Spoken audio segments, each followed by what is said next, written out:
दोस्तों, हम हर हफ्ते बड़ी मेहनत से आपके लिए एक दिल दहला देने वाली एनिमेटेड हॉरर स्टोरी बनाते हैं। तो अगर आप हमारी कहानियां एंजॉय कर रहे हैं तो चैनल को सब्सक्राइब करना और बेल आइकॉन दबाना मत भूलिए। ये कहानी विकास की है। विकास 28 साल का एक ट्रक ड्राइवर था। उसका काम रात में एक शहर से दूसरे शहर सामान पहुंचाना था। एक रात उसे कानपुर से जयपुर तक माल पहुंचाने का ऑर्डर मिला। सर्दियों का मौसम था। सड़क पर घना कोहरा छाया हुआ था। रात के करीब 1 बजे विकास एक सुनसान हाईवे से गुजर रहा था कि तभी उसकी नजर सड़क किनारे खड़ी एक छोटी सी लड़की पर पड़ी। उसकी उम्र मुश्किल से 10 या 11 साल रही होगी। उसने सफेद फ्रॉक पहन रखी थी और हाथ में एक लाल छतरी थी। विकास ने ट्रक धीमा किया। इतनी रात को एक बच्ची हाईवे पर अकेली क्या कर रही थी? उसने खिड़की खोलकर पूछा, बेटा, तुम यहां क्या कर रही हो? लड़की ने धीरे से कहा, अंकल, मुझे आगे वाले मोड़ तक छोड़ दीजिए। विकास को उस पर तरस आ गया। उसने दरवाजा खोल दिया। लड़की चुपचाप ट्रक में बैठ गई। पूरे रास्ते वह एक शब्द भी नहीं बोली। विकास ने कई बार उससे बात करने की कोशिश की, लेकिन हर बार वह बस मुस्कुरा देती। कुछ देर बाद विकास ने देखा कि ट्रक के अंदर अचानक बहुत ज्यादा ठंड हो गई है। इतनी ठंड कि उसकी सांसों से धुंध निकलने लगी।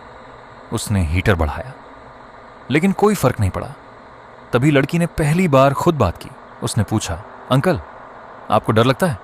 विकास हंस पड़ा। नहीं। लड़की ने धीरे से सिर झुका लिया। अच्छा है, क्योंकि मुझे बहुत डर लगता है। उसकी आवाज अजीब थी, जैसे बहुत दूर से आ रही हो। विकास को थोड़ा अटपटा लगा, लेकिन उसने ध्यान नहीं दिया। करीब 20 मिनट बाद वह उस मोड़ पर पहुंच गया जिसके बारे में लड़की ने कहा था। विकास ने ट्रक रोका और उसकी तरफ देखा, लेकिन सीट खाली थी। लड़की गायब हो चुकी थी। विकास का दिल जोर से धड़कने लगा।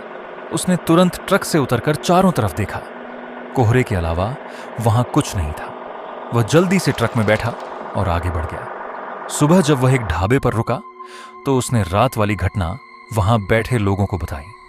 उसकी बात सुनते ही ढाबे में सन्नाटा छा गया। एक बूढ़ा आदमी उसके पास आया।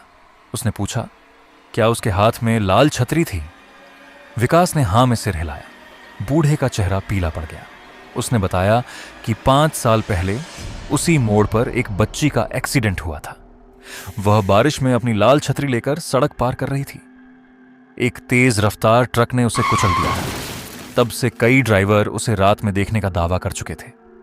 विकास यह सुनकर घबरा गया, लेकिन उसने खुद को समझाया कि यह सब संयोग होगा। उस रात वह वापस उसी रास्ते से लौट रहा था। इस बार उसने तय कर लिया था कि वह कहीं नहीं रुकेगा। रात के करीब 2 बजे वह फिर उसी मोड़ के पास पहुंचा। तभी उसके ट्रक का रेडियो अपने आप चालू हो गया। हालांकि रेडियो खराब था। स्पीकर से एक बच्ची की हंसी सुनाई देने लगी। फिर एक आवाज आई, अंकल, आपने मुझे पहचाना नहीं? विकास के हाथ कांपने लगे। उसने तुरंत रेडियो बंद किया, लेकिन आवाज बंद नहीं हुई। अब वह आवाज ट्रक के पीछे से आ रही थी, धीरे धीरे, फिर बिल्कुल उसके कान के पास से। अंकल, पीछे देखो। विकास की हिम्मत नहीं हो रही थी, लेकिन आखिर उसने रियर व्यू मिरर में देखा और उसकी चीख निकल गई।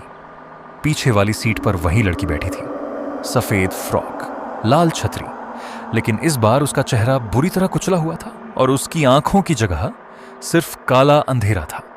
विकास ने घबराकर ब्रेक मारा। ट्रक सड़क से उतर गया। अगली सुबह लोगों को ट्रक खाई में मिला, लेकिन विकास वहां नहीं था। पुलिस ने पूरे इलाके में तलाश की। उसका कोई सुराग नहीं मिला। सिर्फ एक चीज मिली, ट्रक की पीछे वाली सीट पर रखी हुई एक छोटी सी लाल छतरी। कहते हैं कि आज भी उस हाईवे पर रात के समय कुछ ड्राइवर एक बच्ची को लिफ्ट मांगते देखते हैं, और जिसके ट्रक में वह बैठ जाती है वह फिर कभी घर नहीं लौटता। अगर आपको यह कहानी पसंद आई हो तो चैनल को सब्सक्राइब करना बिल्कुल मत भूलिए।